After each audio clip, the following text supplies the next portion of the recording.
বহুদিন আগে, এটা সম্ভবত 86-এ আমার বাবা খুব অসুস্থ হয়ে পড়েছিলেন।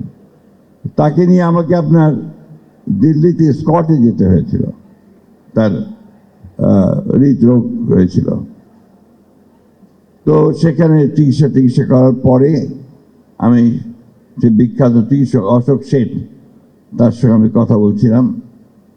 তা আমি তাকে বললাম যে আচ্ছা, আমাদেরকে ভারতে আসতে হয় কেন? আপনারা কি মনে করেন যে আমাদের চিকিৎসকের মান আপনাদের চেয়ে নিচে? তো কোনো মতেই না। আপনাদের চিকিৎসকদের মান আমাদের সমান তো বটেই, কোনো কোনো ক্ষেত্রে বেশি, কিন্তু সমস্যাটা অন্য জায়গায়। আপনাদের যে সিস্টেম, সেই সিস্টেমে আনফর্চুনেটলি ডাক্তার সাহেবরা সঠিকভাবে তাদের কাজগুলো করতে পারেন না, হুইচ ইজ ভেরি ট্রু।